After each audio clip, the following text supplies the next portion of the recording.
Kiranoday news, निपक्ष आणि निर्भीड न्यूज चॅनल। विधानसभा निवडणुकीच्या पार्श्वभूमीवर कार्यकर्त्यांनी जोमाने तयारीला लागावे। रणजितसिंह निंबाळकर। लोकसभा निवडणुकीनंतर सध्या 4 विधानसभा मतदारसंघात आपण ठरवेल तोच आमदार होईल अशी परिस्थिती आहे। विरोधकांनी लोकसभा निवडणुकीत नरेटिव्ह सेट केल्याने लोकसभेत पराभव झाला।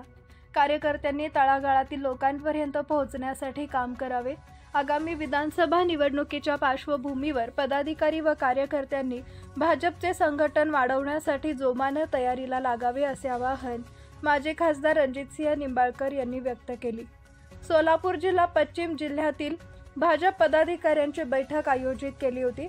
या बैठकीला माजी खासदार रणजितसिंह निंबाळकर, भाजप जिल्हाध्यक्ष चेतनसिंह केदार सावंत, यावेळी सातारा जिल्हा सरचिटणीस जयकुमार शिंदे, सोलापूर जिल्हा सरचिटणीस सचिन शिंदे, गणेश चिवटे, युवा नेते दिग्विजय बागल, शिवाजी गायकवाड, हनुमंत सूळ, योगेश बोबडे, रामभाऊ ढाणे, जिल्हा उपाध्यक्ष संभाजी आलदर, नवनाथ पवार, सोपान नानवर, बाळासाहेब सरगर, प्रतीक्षा गोपने, संध्या कुंभेजकर यांच्यासह भाजपचे पदाधिकारी कार्यकर्ते उपस्थित होते।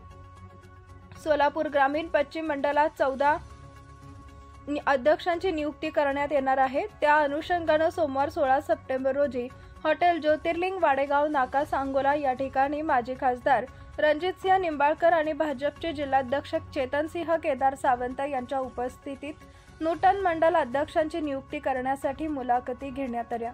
विरोधकांच्या फेक नरेटिव्हला भाजप कार्यकर्त्यांनी प्रत्युत्तर द्यावे। चेतनसिंह केदार सावंत। भाजपाचे संघटन मजबूत करण्यासाठी काम करणाऱ्या प्रामाणिक कार्यकर्त्यांना संघटनेत काम करण्याची संधी देण्यात येणार आहे। विधानसभेसाठी भाजपच्या कार्यकर्त्यांनी रणनीती तयार करून कामाला लागावे। विरोधकांच्या फेक नरेटिव्हला त्याच भाषेत भाजपच्या कार्यकर्त्यांनी प्रत्युत्तर द्यावे। विरोधकांच्या फेक नरेटिव्हला उत्तर देताना विकासाचा अजेंडाही पुढे घेऊन जावा। केंद्र सरकार आणि राज्य सरकारने घेतलेले निर्णय लोकांपुढे घेऊन जावे असे आवाहन भाजपचे जिल्हाध्यक्ष चेतनसिंह केदार सावंत यांनी सांगितले आहे।